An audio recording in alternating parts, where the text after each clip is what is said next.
Adapun yang kedua, ini tauhidnya intelek. Tauhidun bil i'tiqad wa huwa lil ulama'il ghafilin. Intelek, cerdas otaknya, pinter akalnya, luar biasa teori-teorinya, tapi kolbunya pun masih ghaflah.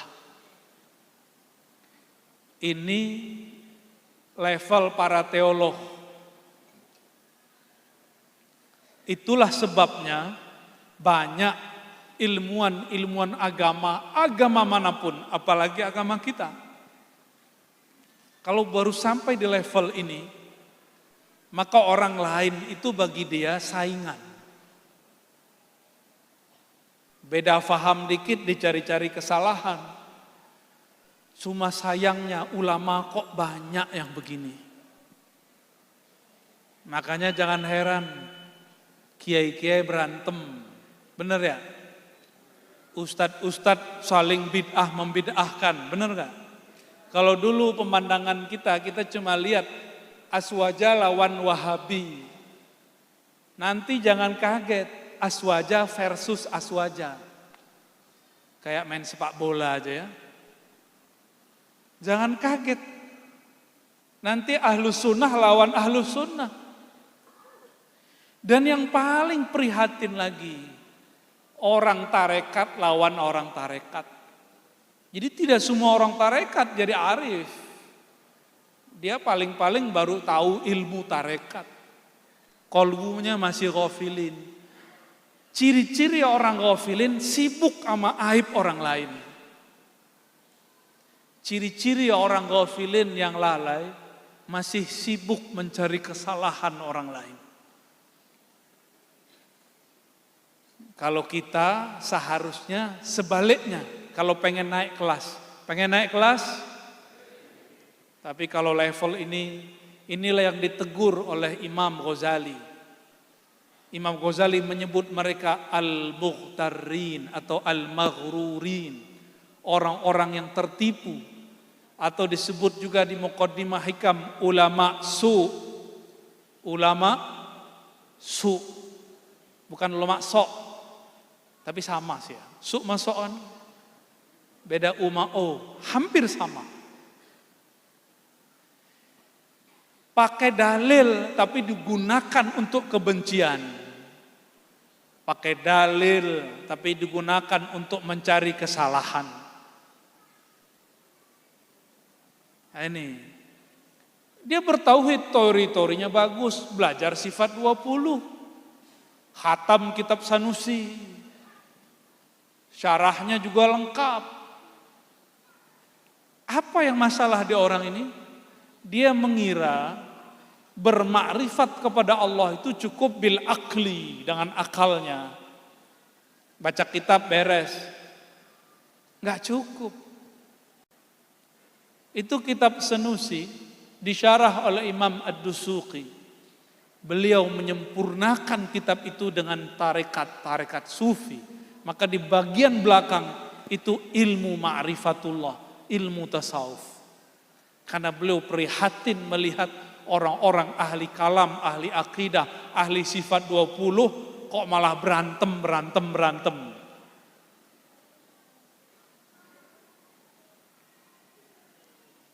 Banyak ulama begini? Kalau buka YouTube banyak nggak?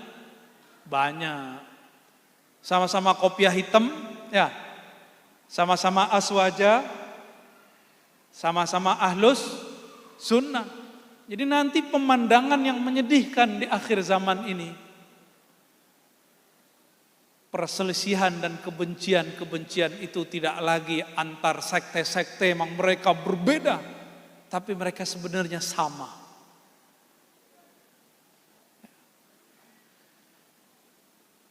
Dan yang ketiga, tauhidun bisyuhud wa huwa lil muridin as-salikin. Tauhid yang syuhud. Tauhid dengan syuhud, apa maksudnya? Dia mengesahkan Allah dan menyaksikan keesaan Allah itu. Apa bedanya dengan yang keempat? Nah, ini yang kita jelaskan yang paling penting sebenarnya. Dan saya berdoa minimal yang hadir malam ini sampai di level yang ketiga. Maka nggak cukup ngaji kitab, mesti suluk. Di sini kan ada pesulukan, ikut suluk. Ya, teorinya begini. Tauhid bisyuhud, bertauhid mengesahkan Allah, memandang keesaan Allah, ketunggalan Allah, bisyuhud dengan menyaksikan. Pertanyaannya, Allah fisik atau non fisik? Non fisik. Allah benda atau bukan benda? Kalau bahasa kampusnya, Allah itu transenden atau imanen. Pusing ya? Udah pakai bahasa kita aja deh. Allah itu bisa dibayangkan atau tidak bisa dibayangkan. Karena Allah tidak benda, tidak fisik. Tuhan yang kita sembah. Dalam bahasa Arab disebut alif lam lam ha, Allah. Meskipun saudara kita yang Nasrani menyebutnya Allah, tapi teman saya orang Nasrani Libanon menyebutnya Allah. Orang Arab Kristen, Arab Katolik tetap menyebutnya Allah. Maka Allah itu nama yang sudah ada sebelum orang Arab ada. Sudah ada.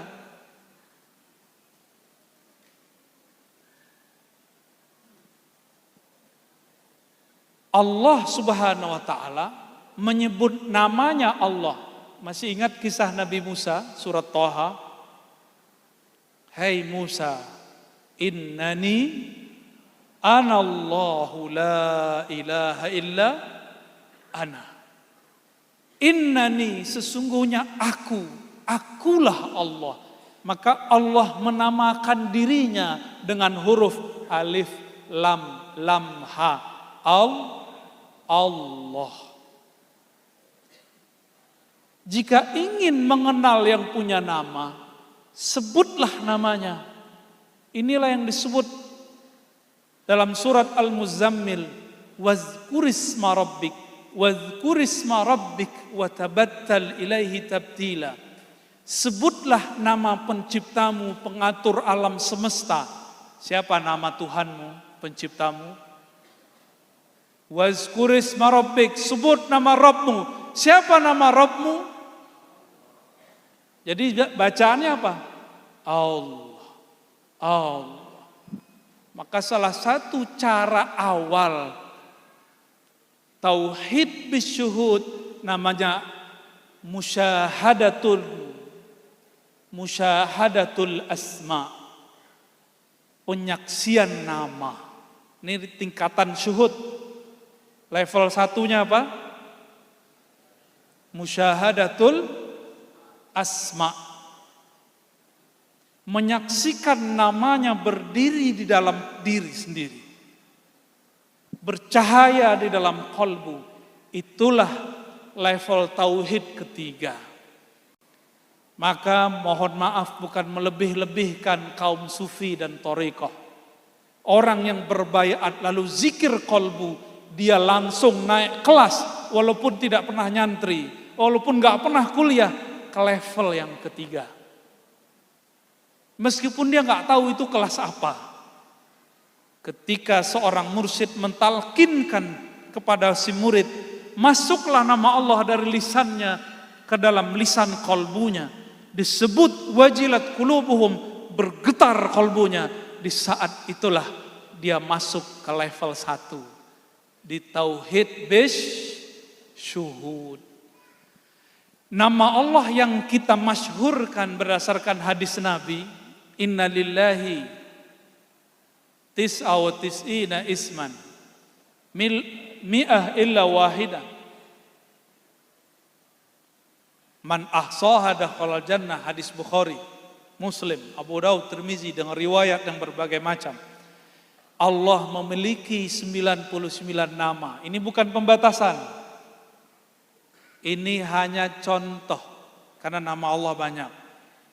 Di hadis yang lain 120, di hadis lain ditambah. Sesungguhnya Allah memiliki 99 nama. Maka minimal tauhid bisyuhud ini, dia akan melewati 9 tangga musyahadah.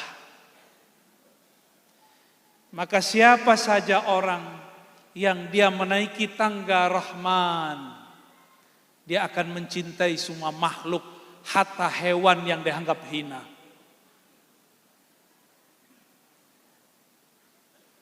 Apalagi makhluk bernama manusia. Saya mau tanya, agamanya, mohon maaf, guguk apa?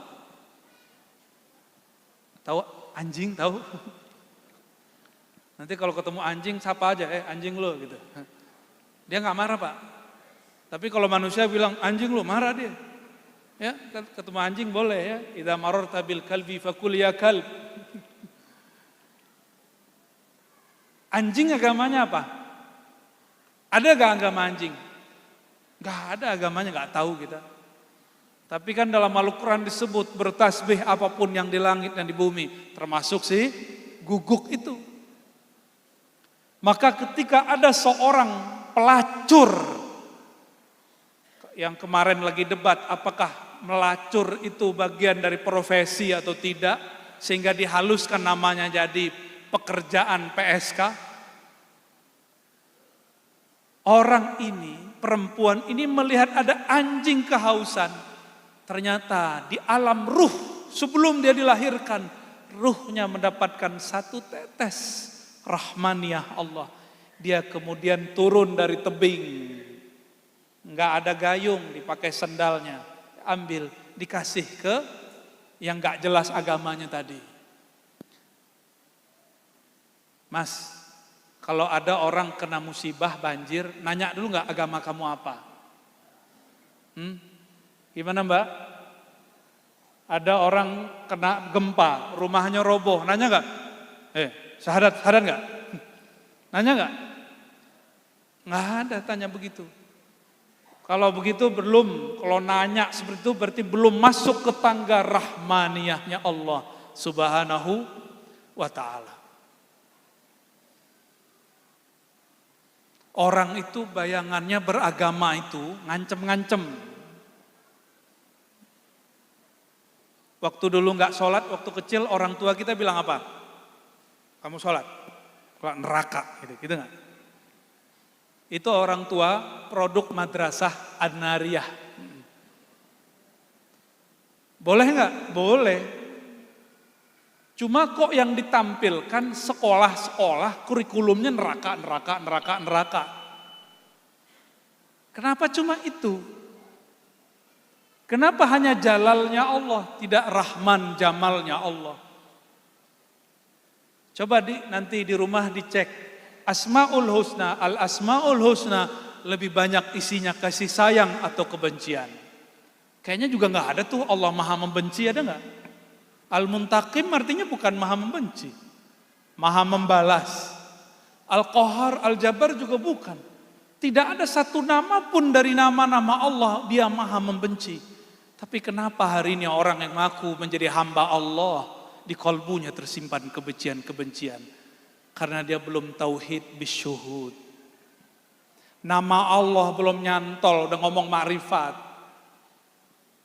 Nama Allah belum masuk ke dalam kalbunya, sudah ngaku-ngaku wusul.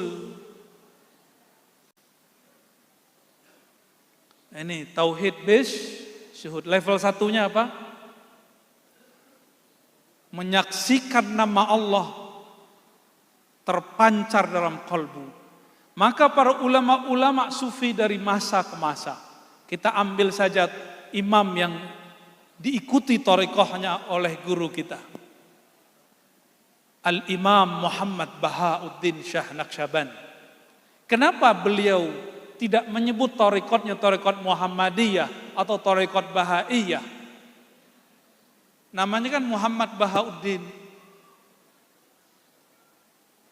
Tapi disebut nama thariqatnya Naqsyaband. Naqs itu ukiran, ban, nur. ukiran cahaya nama Allah di dalam dada. Bukan berarti dada kita belah terus keluar cahaya, pasang lampu neon aja ya. Bukan. Karena Allah bukan benda, maka cahayanya bukan cahaya fisik. Itu level 1. Level 1 minimal ada 100 makom di situ. Cuma kalau Allah mau, orang itu langsung dilempar ke makom yang di atasnya. Jadi makom itu bukan urusan mursyid. Mursyid itu tugasnya mentaklim. Innama ana qasim wallahu yu'ti mu'ti. Membagi kurikulum zikir, talqin guru. Tapi naikin makom murid Allah. Maka kita nggak boleh menyembah guru. Tapi kita berterima kasih kepada guru. Karena dialah kita mengenal yang disembah. Makanya Imam Abul Abbas Al-Mursi, guru Ibnu Athaillah As-Sakandari, pengarang Hikam, mengatakan, seandainya kusifa, dikasyafkan hakikatnya wali-wali Allah, la ubidu, maka mereka akan disembah oleh orang-orang awam. Dulu saya jelasin kenapa Nabi Isa disembah oleh orang-orang pengikutnya di zaman itu. Kita jelaskan itu, gak percaya mereka. Saya dituduh kafir, musyrik, murtad. Lengkap sudah. Kita senyum aja gak bales. Maklum, ngakunya udah baca kitab tasawuf bertahun-tahun. Ternyata kalam Abul Abbas Al-Mursi pun dia gak kenal. Itu murid Imam Syazili, guru Ibnu Athaillah, ngomong begitu. Seandainya disingkap hakikatnya wali, gak usah ruhnya, kolbunya disingkap, dibuka kolbunya, memancarlah nama Allah. Allah. Orang awam kira itu Allah, maka disembah. Paham? Itu kenapa bertasawuf basicnya mesti berakidah. Bertasawuf basicnya mesti berakidah. Enggak akan dipisah berakidah itu dengan bertasawuf. Maka kita kalau di beberapa kajian tasawuf ngaji sifat 20 dulu. Supaya tidak mengkultuskan orang-orang suci. Cukup memujinya, tapi tidak menyembahnya. Kalau wali disingkap yang terlihat nama Allah, sifat Allah, gimana Nabi Isa? Gimana Nabi Muhammad sallallahu alaihi wasallam? Datang ahlul kitab kepada Rasulullah sallallahu alaihi wasallam. Lalu bertanya 10 komandemen. Dijawab oleh Rasulullah dengan lancar. Pada Rasulullah tidak pernah sekolah. Langsung mereka cium tangan Rasulullah dan kaki Rasulullah sallallahu alaihi wasallam. Tapi bukan nyembah Rasul. Lah di Pulau Jawa cuma ada orang sungkem sama orang tua dianggap musyrik sama kawan. Ya salam. Suuzonnya bawaannya. Karena kolbunya belum bertahta nama Allah, belum. Nama Allah belum bertahta.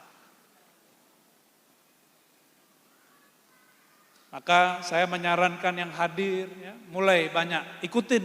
Motorikot apa aja ikutin. Apakah Naqsyabandi, Qadiri, Tijani, Syazili. Apalagi torikoh yang mu'tabarah tentunya. Yang bersanad kepada Rasulullah atau para imam-imam besar. Kita akan dibimbing masuk ke level 3. Musyahadatul asma. Menyaksikan nama-nama Allah. Tadi yang bikin bergetar itu zikir Allahumma. Coba sama-sama baca. Allahumma. Yang benar bacanya. Sama-sama. Allahumma. Lagi. Allahumma. Allahumma. Itu bulu romahnya berdiri gak? Enggak ya? Emang gak kenal sama yang punya nama ya? Karena gak kenal sama yang punya nama. bulu romanya nggak berdiri, kolbunya nggak bergetar. Terus ngaku usul. Usul kemana mas? Ini tauhid bisyuhud wa huwa lil muridin as-salikin. Ini bagi murid yang sedang bersuluk. Suluk itu ada yang dengan khalwat, iktikaf 10 hari, 3 hari, 7 hari, 40 hari, boleh. Bahkan dulu masyayikh saya, ada satu guru saya disuruh oleh ayahnya yang seorang mursyid masuk ke gunung. Khalwat mutlak, masuk ke gunung. Pulang-pulang 6 bulan. Enggak dikasih bekal. Cuma ngamalin satu nama, Allah, Allah, Allah. Sekarang murid-murid pengennya ngejar kurikulum. 3 hari udah pengen ganti zikir. 10 hari udah nanya-nanya. Kenapa khalifahnya Pak Kiai Nizam ini belum datang ngajarin zikir yang baru nih? Ya. Dulu kami nggak ada begitu kalau belajar zikir, bisa setahun cuma nyebut nama Allah, Allah, Allah. Kalau sekarang karena orang-orang sudah mulai menstandarisasi, akhirnya ngejar kurikulum, tetapi wusulnya nggak nyampe-nyampe. Jadi nanti jangan nafsu ya, kalau ikut suluk, tarekat apa saja, jangan nafsu, zikirnya mau diganti, mau ditambah, ikuti saja.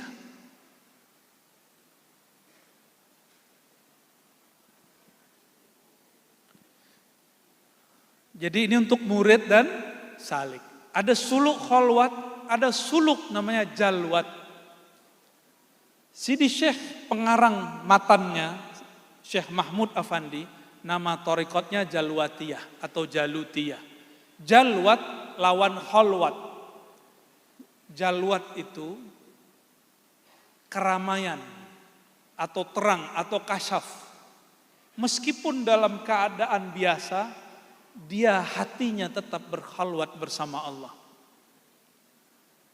Itu ya. Ini lil muridin as-salikin. Setiap torikot punya suluk yang berbeda-beda. Dan semua cara itu bukanlah ini lebih hebat, itu lebih kurang. Tapi semua itu adalah rahmat Allah Subhanahu wa ta'ala. Ada orang cocok zikir Naqsyabandi, mata dipejam, lidah dikunci, lampunya dikecilin, tenang. Ada yang enggak senang begitu. Senangnya sembari teriak-teriak, la ilaha illallah, la ilaha. Kalau nggak begitu kayaknya nggak asik.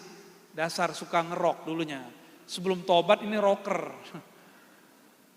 Masuk torekot, ya torekotnya yang jahri-jahri, dijaharkan, nggak apa-apa juga. Lain lagi dengan para kiai biasanya, kiai-kiai asatis yang suka baca kitab, itu cocoknya torekotnya yang banyak auratnya. Baca zikir ini, hizib ini, rotib ini itu cocok. Sedangkan Naqsyabandi cocok bagi orang ajami. Meskipun dia alim, ajem, itu lebih seneng. Lidah dikunci, mata dipejam, kolbunya bermain, kolbunya bekerja. Kebanyakan begitu. Itu sebabnya thariqat Naqsyabandiyah banyak berkembang di luar Arab. Meskipun di Arab juga banyak. Tapi banyak sekali di luar Arab, terutama di negeri kita, Indonesia. Alhamdulillahirabbil. Dan dulu pejuang-pejuang di negeri ini, sebagian mereka adalah orang-orang yang bertarekat. Alhamdulillah.